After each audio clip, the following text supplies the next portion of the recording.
Hi my friends, today I'm going to be talking about 10 habits to transform your stillness. These are habits I'm personally working on and going to instill in my life. Number 1 is reading the Bible every day at the same time.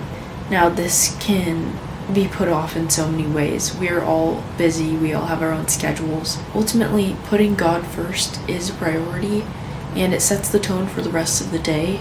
This is one that I think is the most important thing. His word is living and it is true, and it's the only thing that stands true through the test of time. Number 2, 10 minutes of uninterrupted prayer time. This one provides a space to communicate with God, whether it's asking Him for something, thanking Him, just sitting in His presence and stillness. God cares about our desires, our hearts, what we're going through, what we're thankful for, what we're joyful about. Number 3 is reducing screen time and supplementing TV with reading. I'm not saying all TV is bad all the time and that social media is all bad. Sometimes it can be something we're very drawn to and it kind of overtakes other things in our lives. Stepping away from it for a little bit is really healthy, and this is something that I've struggled with. I have ignored countless times the screen limit times I've set for myself on my phone. I will be doing that no longer, especially my social media times. I find it to be a little hole that I've been kind of sucked into. I don't want to, in moments of boredom, just default to social media. I don't want to constantly be stimulating my mind with things. I do want the stillness. I do want the moments of silence and the peace. That starts with kind of silencing some of the noise that is controllable. I think it's about priorities. I think it's also about valuing time and seeing how valuable time actually is. We only have a very little amount of time here on earth, and so the question is, what are we going to do with that? How are we going to honor God? Is this thing that I'm doing in this moment honoring to God? I have recently been reading a lot more.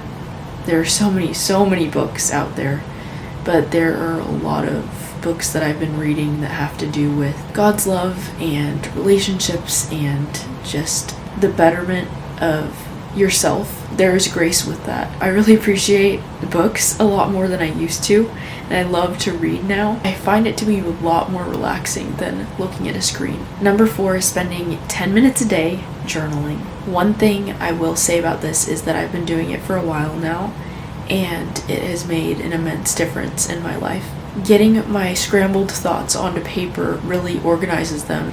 It takes the scrambled mess that's in my brain and puts them on lined paper. It's a way of processing, it's a way of understanding yourself, and it's a way to relax. One thing I do think is pretty good to journal about is, where do you see yourself in 5 years? Where do you want to be in 5 years from now? And I'm kind of taking this from Jordan Peterson. Journaling about where you want to be, and then constantly having checkups with yourself. How am I currently becoming the woman I would be proud of in 5 years from now? So it's taking those little action steps every day, and this is part of the reason why I did these 10 habits, because I am trying to be in a different place in a year from now than I am right now, and maybe 2 months from now than I am right now. Number 5, looking at every mundane action as a blessing that I get to steward. Doing laundry and cleaning my room, making my bed, washing my clothes. I already said laundry, but the point is that there are tasks that we don't particularly enjoy doing, but if we change our mindset towards them, we actually might enjoy them more. Saying, oh, I get to do my laundry, I get to make this delicious meal, instead of I have to, like it's a burden. It can also change our neural pathways, how we think about things, in a very positive light, in a more thankful way. And gratitude has a very intense impact on our mental health. God also calls us to be grateful for what He has given us. Every good and perfect gift is from above, and I think we should treat it that way. Number 6, treating frustrating moments as teachable lessons. We all get frustrated in different ways. We get our feelings hurt, we get angry, or sometimes we're just cranky. And sometimes it's a result of something that's going on internally, or it's because of something that happened externally that is making us feel a certain way internally. And there are certain ways we can respond to that. I have learned that I need to work on processing things before I say things out loud. It's honoring God. I can ask myself, why do I feel this way? And then I can ask myself, how can I best respond in this moment and not react? And that is a vital tool to learn at any age for the rest of our lives, is just how to communicate well and to communicate our emotions, knowing that no, we don't have control over how other people talk to us, how other people treat us, or circumstances outside of ourselves, but we do have control over how we respond to them. Number 7 is being ready 30 minutes before I have to leave. This takes preparing ahead of time. This takes some estimation, some trial and error. I'm going to start timing how long it takes me to get ready for different things and then plan accordingly. Also planning what food I need to bring, what I need to wear, maybe doing that ahead of time the day before, laying things out just to be prepared for the day. Number 8 is becoming quick to listen and slow to speak. There are times when we want to say something in a group of friends or family or strangers where something's brought up and we just really want to get our point across. Or if I'm meeting a new person, if I'm nervous, I'll say, "Hi, what's your name?" I often forget people's names because I'm so focused on what the next question I'm going to ask is instead of listening to what they have to say. And it's okay if there's a little bit of pause in between you talking and getting to know someone, but getting to know someone is listening to them. Listening is greater than speaking, especially because we are called to be wise with our words because our tongues have the power of life and death.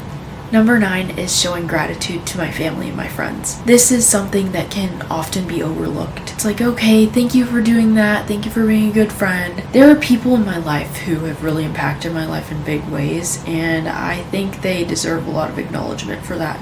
Everyone communicates in different ways, whether that's a hug, saying thank you so much to their face, whether that is writing them a letter. Saying thank you is an act of gratitude, but it's also acknowledging how much time and effort and love someone has poured into you and me.